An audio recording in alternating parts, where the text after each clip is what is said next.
Je vous propose qu'on s'asseye juste une seconde pour pouvoir vous accueillir dans de bonnes conditions.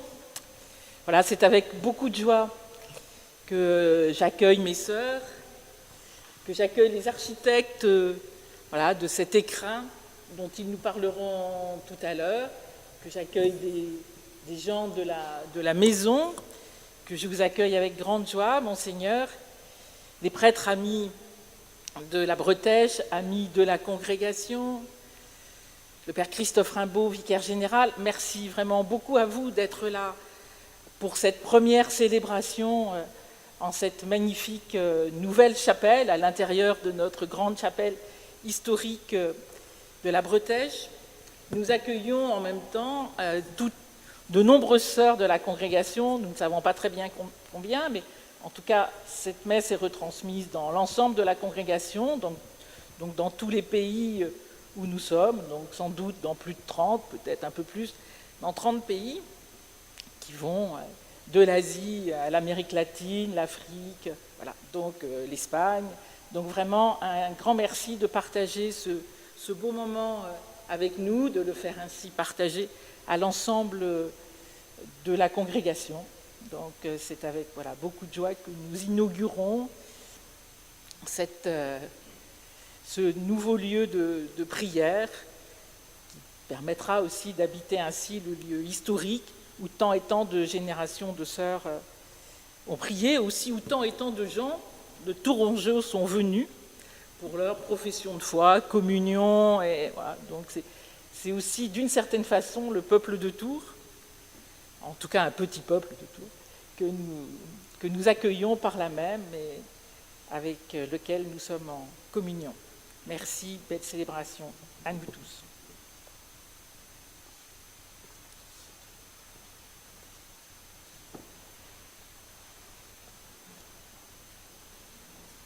Chers amis, mes sœurs, c'est une vraie joie pour moi d'être avec vous en ce matin. J'ai envie de dire enfin. Enfin avec vous après cette séquence qui nous a étouffés, qui nous a enfermés, qui nous a confinés. J'ai envie de dire oui, enfin nous pouvons nous retrouver, et même depuis aujourd'hui, en tout cas dans les espaces publics, nous reconnaître, nous dévisager, reconnaître le visage de l'autre à nouveau. En effet, si vous aviez eu la gentillesse, mes sœurs, de m'accueillir dès le premier soir de mon installation pour un dîner avec quelques proches le 5 janvier 2020, je n'avais jamais eu l'occasion de venir célébrer chez vous en raison de cette pandémie et de vous rencontrer ici, à la Grande Bretèche, qui compte tant à Tours et dans tout notre diocèse. Et merci à Sœur Véronique de nous avoir dit dès le début que nous dépassons largement d'ailleurs Tours et le diocèse aujourd'hui, puisque par le couchement du numérique, comme on dit, eh bien ce sont des sœurs de votre congrégation dans le monde entier qui sont liées à nous aujourd'hui, et je salue particulièrement votre supérieur général ici présent. De plus, je viens vivre avec vous, enfin un moment, mais un moment qui n'est pas banal, un moment symbolique et parlant, avec la bénédiction de ce nouvel oratoire, de cette nouvelle chapelle, comme pour nous dire que nous nous rencontrons d'abord au cœur d'un lieu essentiel dans vos vies, dans nos vies. Un lieu où nous venons orienter nos cœurs, nos personnes, pour nous ajuster à Dieu chaque jour un peu plus, et mieux aimer et servir nos frères et nos sœurs à partir de ce que nous recevons ici, par la parole du Seigneur, par sa grâce, par sa paix. Je veux particulièrement me joindre aux salutations qui ont été évoquées au début de cette célébration, en saluant moi aussi les personnes présentes, bien évidemment au-delà des sœurs, et particulièrement les deux architectes qui sont avec nous. Je serais très heureux d'entendre tout à l'heure leur éclairage, car nous sommes vraiment, comme cela a été dit, dans un écrin où la lumière passe de toutes parts, et comme je suis un tout petit peu par mon histoire d'architecte, eh bien ce sera une joie supplémentaire. Si vous voulez bien, nous entrons maintenant dans notre célébration. Et cette célébration, je de l'Eucharistie, de la messe, mais aussi célébration, de bénédiction de ces offrandes. Au nom du Père et du Fils et du Saint-Esprit. Amen. Que la grâce et la paix dans la Sainte Église de Dieu soient toujours avec vous. Et avec votre esprit. Frères et sœurs très chers, nous voici rassemblés dans la joie pour offrir à Dieu cette nouvelle chapelle, ce nouvel oratoire. Supplions le Seigneur de nous assister de sa grâce et de bénir l'eau qui servira à cette bénédiction. Elle sera répandue sur nous d'abord, en signe de pénitence, en rappel de l'eau de notre baptême. Ensuite, elle sera répandue sur les murs de ce nouvel oratoire. Au début de cette célébration, prenons donc conscience que, rassemblés dans l'unité par la foi et la charité, c'est nous qui formons l'Église vivante, établie dans le monde comme signe et témoin de l'amour dont Dieu aime tous les hommes.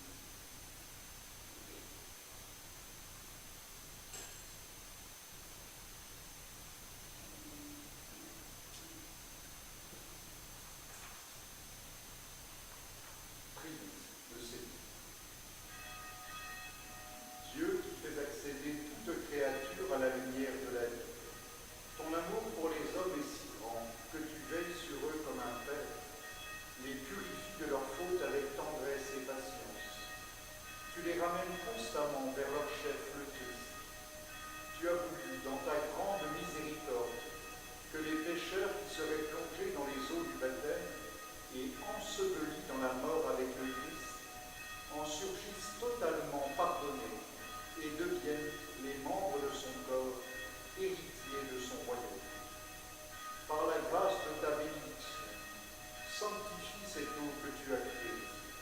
Quand elle sera répandue sur nous et sur les murs de cet oratoire, qu'il soit le signe de ce bain salutaire qui nous a lavés dans le Christ, pour que nous devenions le temple de ton esprit. Accorde à ton peuple ici rassemblé, ainsi qu'à tous nos frères et sœurs qui viendront en cet oratoire célébrer des mystères, de parvenir un jour à la Jérusalem du ciel. Par Jésus le Christ notre Seigneur.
participer à tes mystères et de saisir ainsi la présence vivante de ton Fils, qui a promis d'être au milieu des croyants, rassemblés en son nom.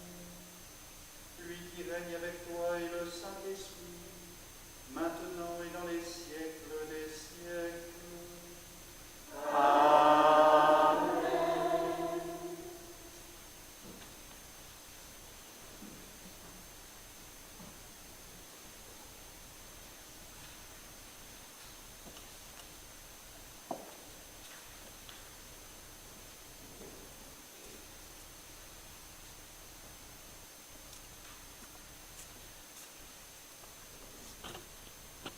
Lecture de la deuxième lettre de saint Paul apôtre aux Corinthiens.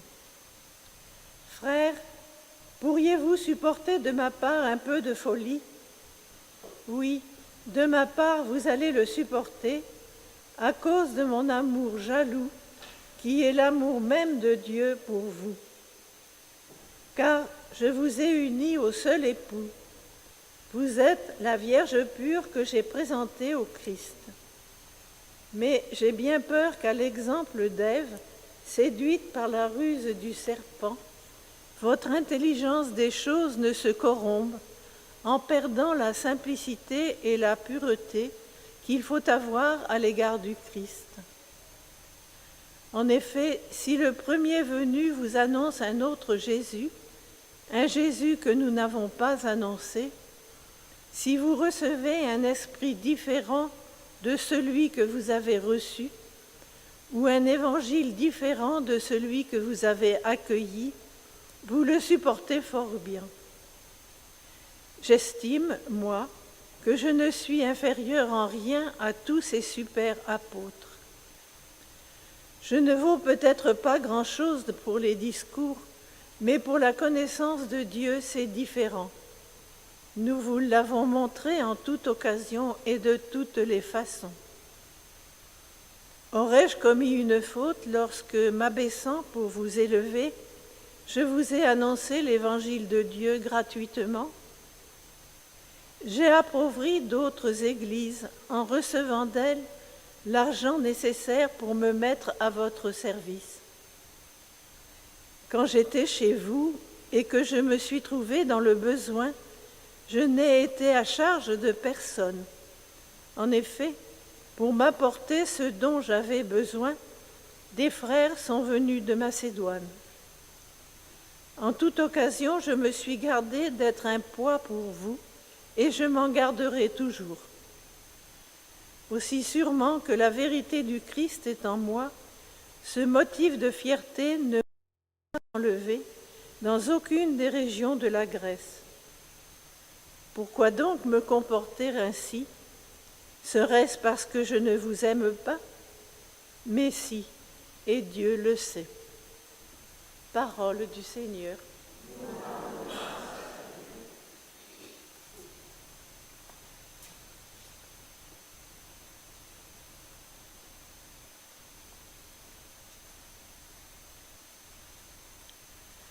Justesse et sûreté, les œuvres de ses mains. Justesse et sûreté, les œuvres de ses mains. De tout cœur je rendrai grâce au Seigneur, dans l'assemblée parmi les justes. Grandes sont les œuvres du Seigneur, tous ceux qui les aiment s'en instruisent. Justesse et sûreté, les œuvres de ses mains.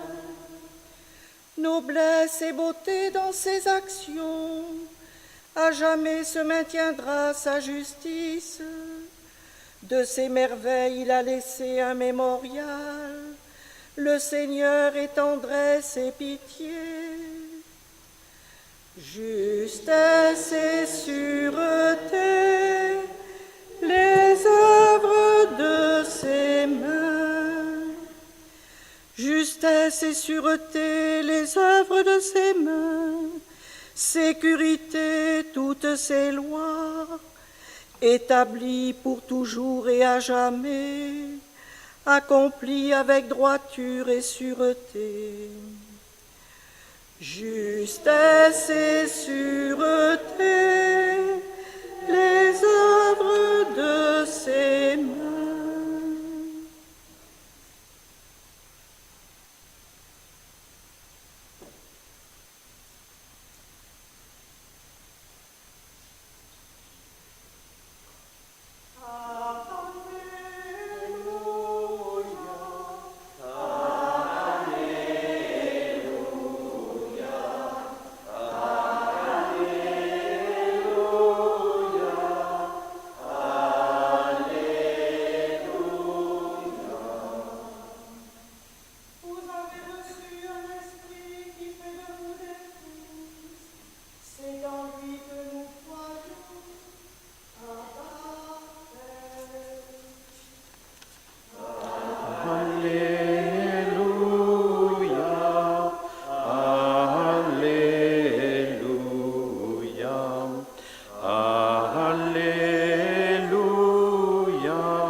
Le Seigneur soit avec vous.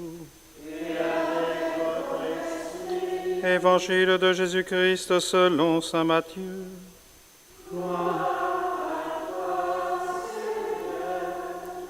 En ce temps-là, Jésus disait à ses disciples, « Lorsque vous priez, ne rabâchez pas comme les païens.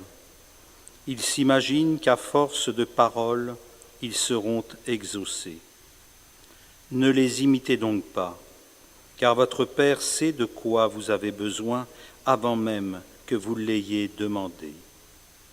Vous donc priez ainsi. Notre Père qui es aux cieux, que ton nom soit sanctifié, que ton règne vienne, que ta volonté soit faite sur la terre comme au ciel. Donne-nous aujourd'hui notre pain de ce jour. Remets-nous nos dettes, comme nous-mêmes nous remettons leurs dettes à nos débiteurs. Et ne nous laisse pas entrer en tentation, mais délivre-nous du mal. Car si vous pardonnez aux hommes leurs fautes, votre Père céleste vous pardonnera aussi. Mais si vous ne pardonnez pas aux hommes, votre Père non plus ne pardonnera pas vos fautes. Acclamons la parole de Dieu. Louange à toi, Seigneur Jésus.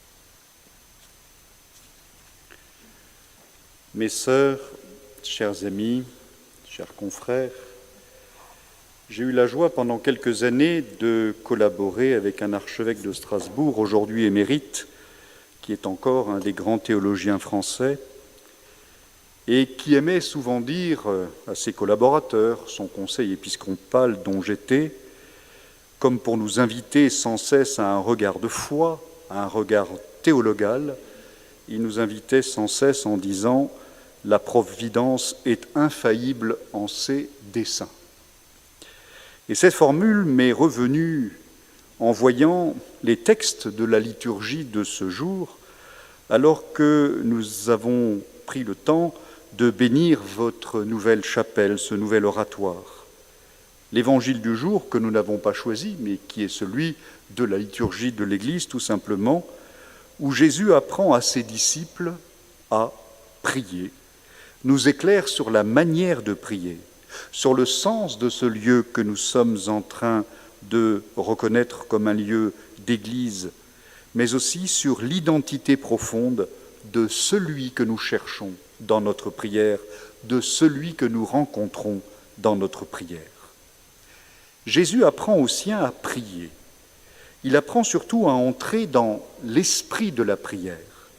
Lorsque vous priez, dit-il, ne rabâchez pas comme les païens, ils s'imaginent qu'à force de paroles ils seront exaucés. Ne les imitez donc pas, car votre Père sait de quoi vous avez besoin avant même de l'avoir demandé. L'attention de Jésus sur la manière de prier ne concerne pas ici, me semble-t-il, la question de la quantité de notre prière ou de la durée de notre prière.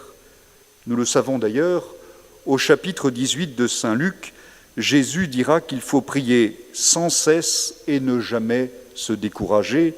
Il donnera même, vous le savez bien, en complément dans le même évangile, 2 paraboles, celle de l'ami importun, celle du juge inique et de la veuve, pour rappeler l'importance de la prière persévérante. La prière n'a pas de limite.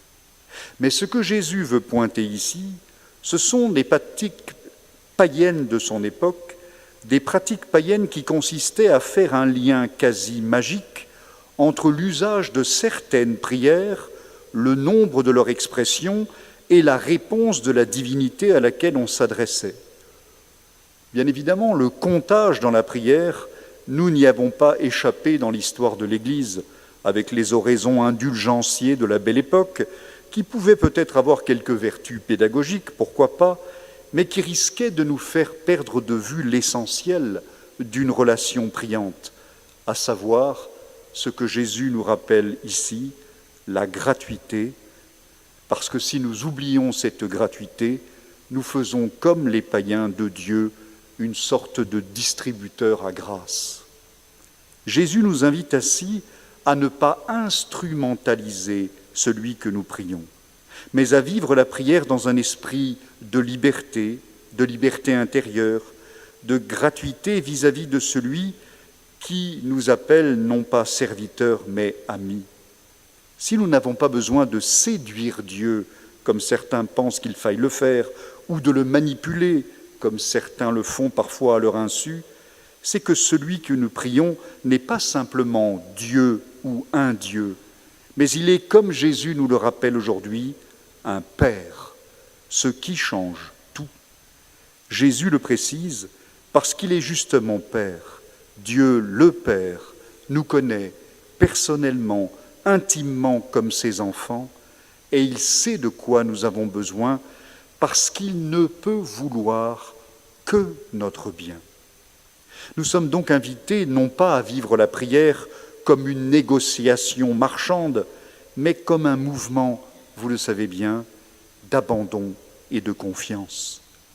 Le cardinal Martini, qui fut un grand exégète, écrivait lors de l'année du Père, au moment du jubilé de l'an 2000, que la paternité de Dieu en nous était cette nostalgie que nous avons au fond du cœur, nostalgie de la possibilité de nous abandonner en pleine confiance, enfin, à quelqu'un.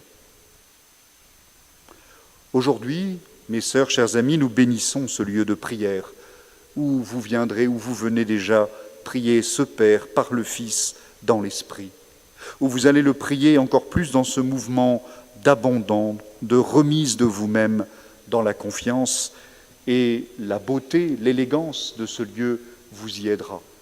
Tout fait de transparence pour que la lumière de la grâce puisse vous rejoindre. Permettez-moi, même si nous sommes dans un lieu de tradition dominicaine, comme ancien novice du Carmel, de vous dire que j'ai spontanément pensé au château de l'âme de Sainte Thérèse en voyant les photos de votre chapelle, et que depuis que j'y suis, j'y pense encore plus.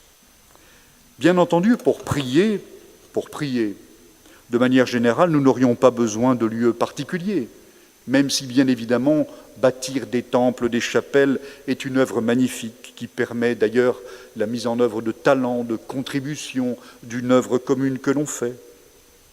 Mais nous n'aurions pas, oui, besoin de lieux de prière. Depuis le jour de notre baptême, et le rituel tout à l'heure nous le rappelait, nous sommes devenus des temples vivants du Seigneur, et l'Esprit du Seigneur habite en nous. Sur l'autel de notre cœur, nous pouvons, à chaque Eucharistie, offrir nos joies, nos peines, dans un vrai culte spirituel, et même dans le vrai culte spirituel. Mais ce mouvement de toute notre personne vers le Père, par Jésus dans l'Esprit, nous ne le vivons pas seuls, nous ne le vivons pas individuellement.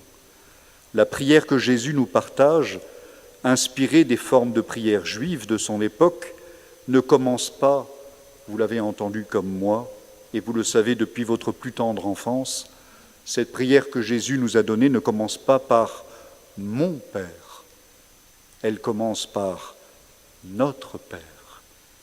Une prière qui monte vers un Père et qui fait de nous, dans le même mouvement, des frères et des sœurs. Elle nous invite alors à une communion, à être un seul cœur. Et il faut alors des lieux pour que cette prière vécue ensemble, pour que d'individus et de personnes singulières, nous nous reconnaissions comme membres d'un même corps et que le corps soit visible. C'est bien le sens de cet espace de prière, c'est bien le sens de tout espace de prière, de la plus humble chapelle à la cathédrale la plus majestueuse. Alors, mes sœurs, en ce jour, réjouissons-nous donc de l'enseignement de Jésus, de ce qu'il nous révèle du Père, de nous-mêmes, et faisons monter vers le Père maintenant notre prière dans la joie simple de pouvoir le prier ainsi. Amen.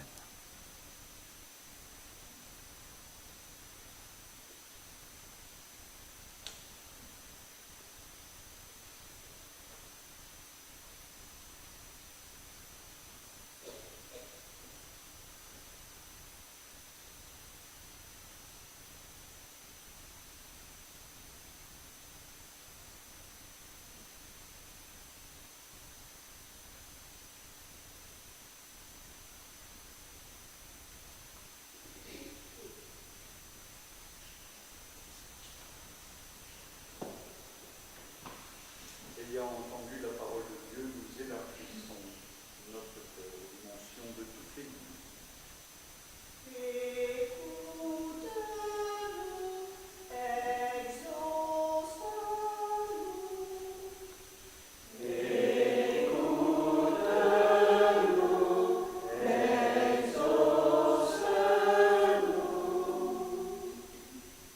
Béni sois-tu, Seigneur, qui nous rassemble dans la joie. Nous te prions pour l'Église dans sa mystérieuse unité et son infinie diversité.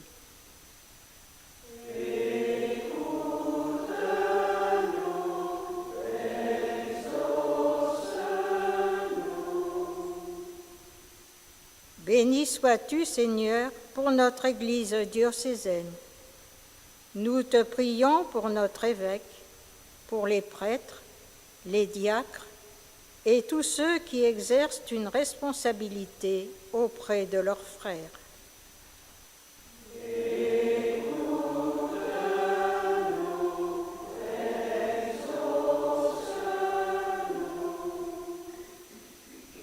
Béni sois-tu, Seigneur, pour cette maison de prière. Nous t'en prions, qu'entre ces murs, chacun trouve la paix.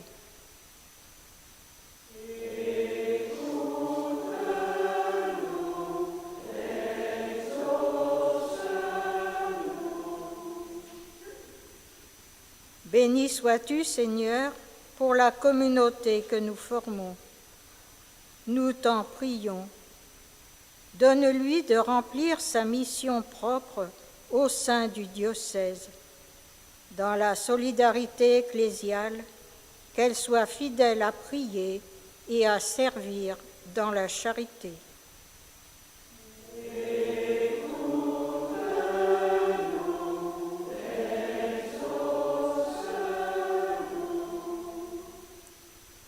Béni sois-tu, Seigneur, de nous inviter à vivre sous le regard de Marie. Nous t'en prions, que sa présence nous tienne en ta présence.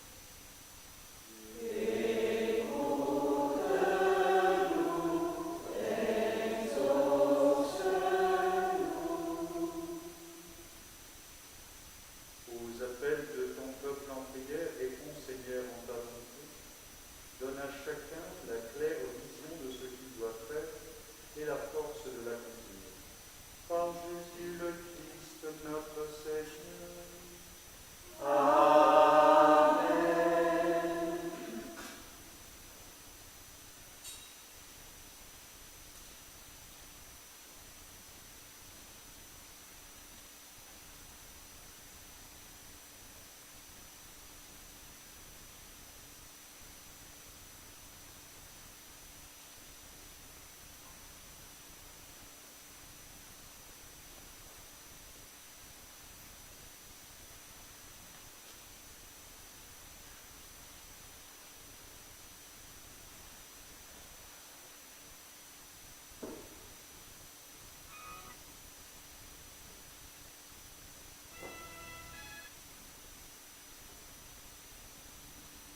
sacrifice de toute l'Église. Accepte, Seigneur, les dons de ton Église en fête, que ton peuple ici rassemblé dans cette maison que tu as sanctifiée obtienne par cette Eucharistie la grâce du salut éternel. Par Jésus le Christ, notre Seigneur. Amen.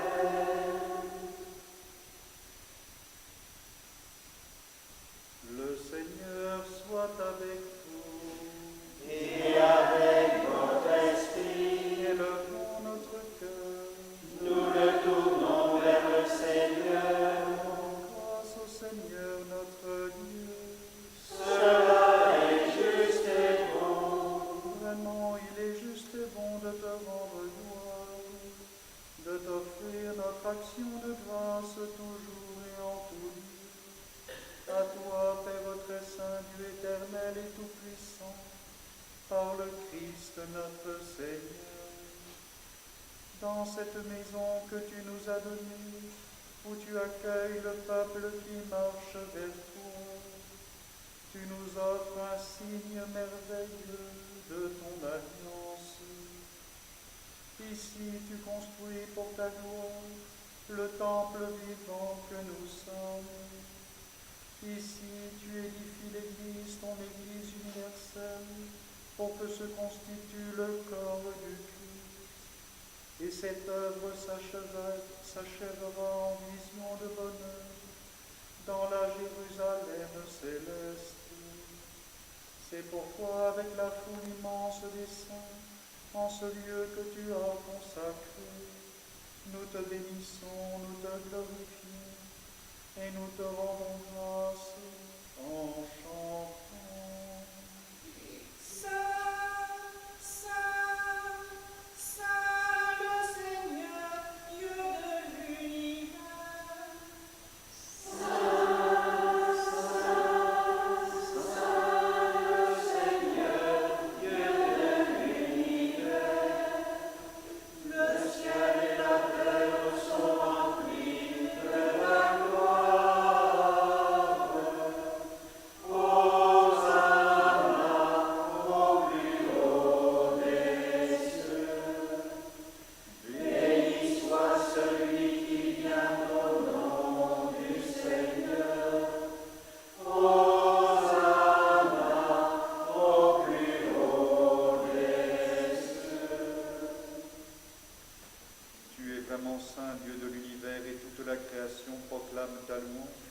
car c'est toi qui donnes la vie, c'est toi qui sanctifies toutes choses par ton Fils Jésus-Christ notre Seigneur, avec la puissance de l'Esprit Saint. Et tu ne cesses de rassembler ton peuple, afin qu'il te présente partout dans le monde une offrande pure. C'est pourquoi nous te supplions de consacrer toi-même les offrandes que nous apportons. Sanctifie-les par ton Esprit pour qu'elles deviennent le corps et le sang de ton Fils, Jésus-Christ notre Seigneur, qui nous a dit de célébrer ce mystère. La nuit même où il fut livré, il prit le pain. En te rendant grâce, il le bénit. Il le rompit et le donna à ses disciples en disant : Prenez et mangez-en tous, ceci est mon corps livré pour vous.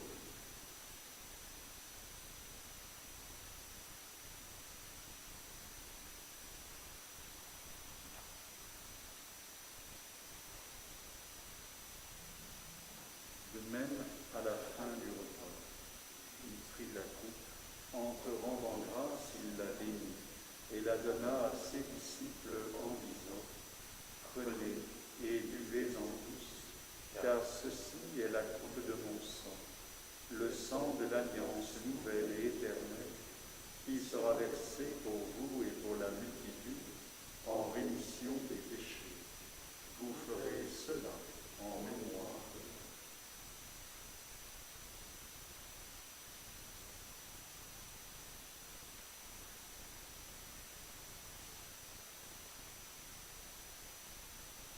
Il est grand le mystère de la foi.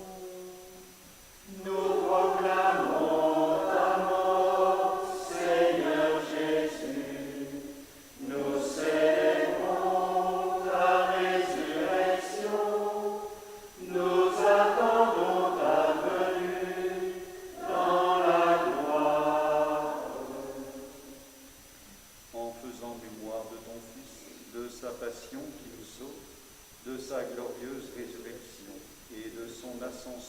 le ciel, alors que nous attendons son dernier avènement, nous présentons cette offre vivante et sainte pour te rendre grâce.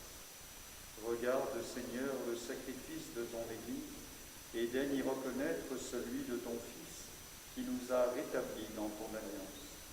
Quand nous serons nourris de son corps et de son sang et remplis de l'Esprit Saint, accorde-nous d'être un seul corps et un seul esprit dans le Christ.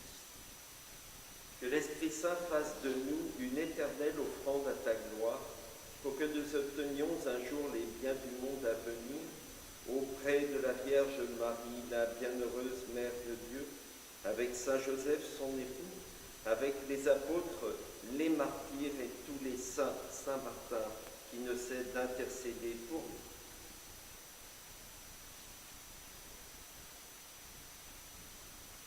Et maintenant, nous te supplions, Seigneur, par le sacrifice qui nous réconcilie avec toi, étends au monde entier le salut et la paix. Affermis la foi et la charité de ton Église au long de son chemin sur la terre. Veille sur ton serviteur, le pape François, notre archevêque Vincent, l'ensemble des évêques, les prêtres, les diacres et tout le peuple des rachetés.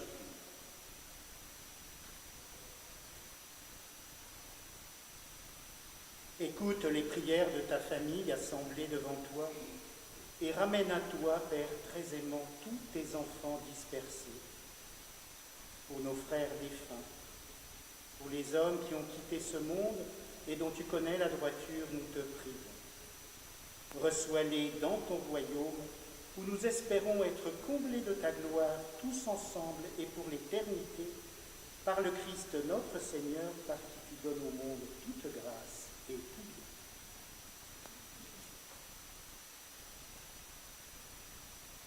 bien. En lui, avec lui et en lui, à toi, Dieu le Père Tout-Puissant, dans l'unité du Saint-Esprit, tout honneur et toute gloire, pour les siècles des siècles.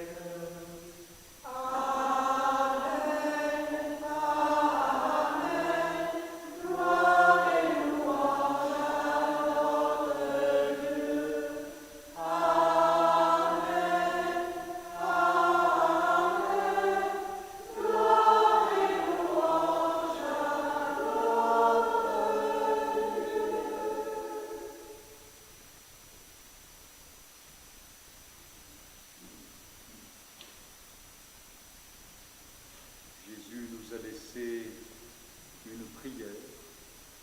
Nous l'avons entendue dans l'Évangile il y a un instant. Elle fait de nous un corps, animé par l'Esprit avec les paroles que le Christ nous a laissées de nous dire. Notre Père, qui es aux cieux, que ton nom soit sanctifié, que ton règne vienne, que ta volonté soit faite sur la terre comme au ciel. Donne-nous aujourd'hui notre pain de ce jour. Pardonne-nous nos offenses, comme nous pardonnons aussi à ceux qui nous ont offensés. Et ne nous laisse pas entrer en tentation, mais délivre-nous du mal. Délivre-nous de tout mal, Seigneur, et donne la paix à notre temps. Par ta miséricorde, libère-nous du péché, rassure-nous devant les épreuves. En cette vie où nous espérons le bonheur que tu promets et l'avènement de Jésus-Christ, notre Sauveur. Car c'est à toi qu'appartiennent le règne, la puissance et la gloire pour les siècles des siècles. Seigneur Jésus-Christ, tu as dit à tes apôtres, je vous laisse la paix, je vous donne ma paix.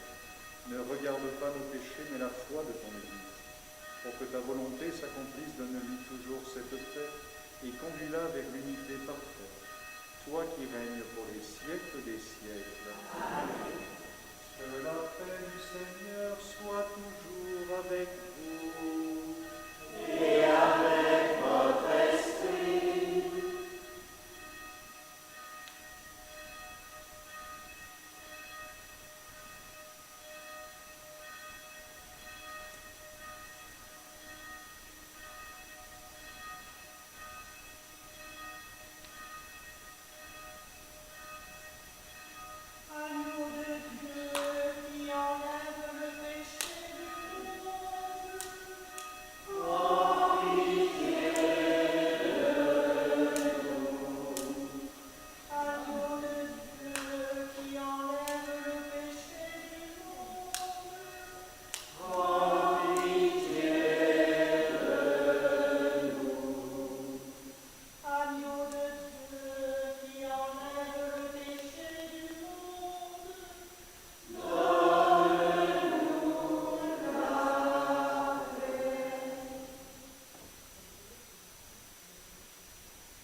Voilà, donc je me présente, je suis Bruno Lemoyle. Alors, Monseigneur, vous ne me connaissez pas, mais donc j'ai eu la chance de travailler depuis maintenant pas mal de temps avec la communauté, notamment Sœur Maria et Sœur Véronique, pour créer un lieu de prière, et non pas un nouveau lieu de prière, mais un lieu de prière sur le lieu historique dont vous parliez tout à l'heure, l'église, la chapelle de la Grande Bretèche, qui était un bâtiment de 1854 et qui avait été à plusieurs reprises modifié dans la disposition du chœur.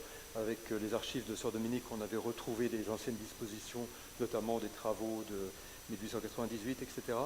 Et les sœurs voulaient évidemment, et c'est tout à fait, c'est le centre de gravité de la maison, de la Grande Bretèche, et c'était comment retrouver l'utilisation pour la communauté, qui est moins nombreuse évidemment qu'à l'époque, bien entendu, mais qui puisse retrouver un lieu intime de prière au sein de la chapelle historique.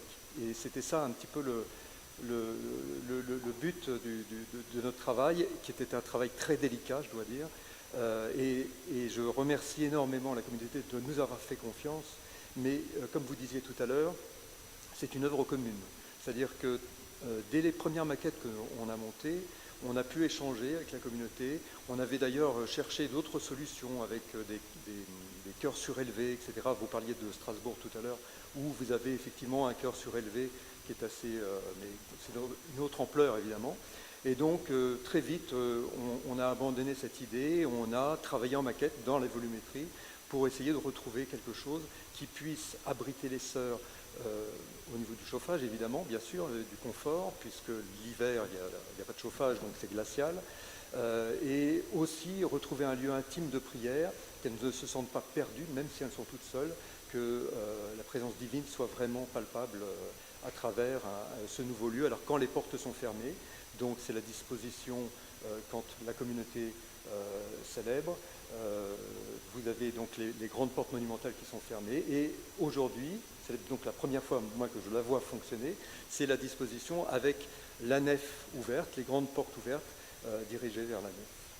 Donc, alors c'est un lieu inhabituel, ça c'est vrai, mais c'est aussi un petit peu une relecture de bâtiments plus anciens, enfin de chœurs de communauté, dans des chapelles, de monastères, etc. Pour en avoir fait plusieurs, c'est vrai que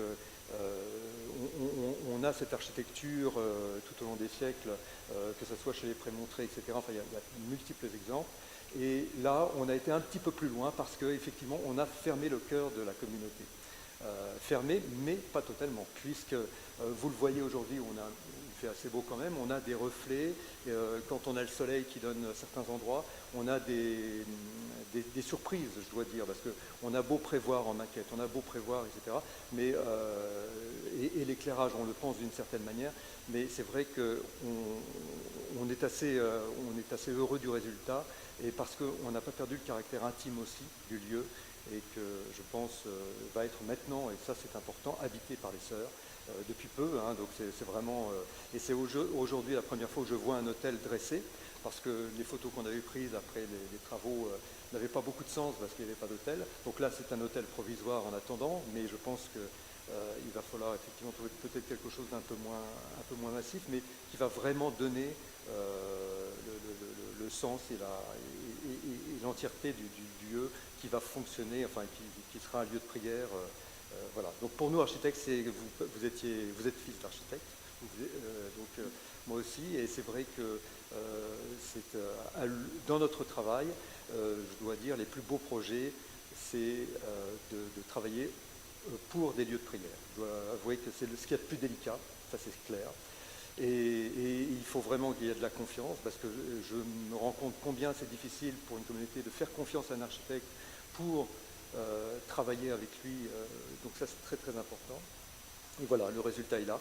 Et donc je dois dire que, alors évidemment je ne vais pas remercier tout le monde, mais en tout cas je voulais dire un petit mot quand même à une cheville ouvrière qui n'est malheureusement pas là aujourd'hui, c'est Xavier Patz, qui est un petit peu le lien avec la communauté, et qui, ami de la communauté, a été un peu le chef d'orchestre, je dois dire. Et puis je voulais remercier Nicolas, qui est avec moi, et qui est mon collaborateur, et qui a fait un travail de haute couture, de dessin, et qui a bien suivi les entreprises notamment M. Guérin qui est ici d'ailleurs. C'est la première fois que je vois une entreprise qui sert,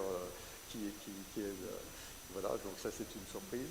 Mais effectivement un travail de haute couture parce que il a fallu tout dessiner et mettre en œuvre des corps d'État, le serrurier, l'entreprise Crézé, donc les établissements Guérin pour tout ce qui est menuiserie, l'élo technique évidemment, et puis le maçon qui a eu plein de bonnes idées, notamment parce que cette église 1854, on ne s'en aperçoit pas quand on attaque un bâtiment comme celui-ci, mais il est de guingois.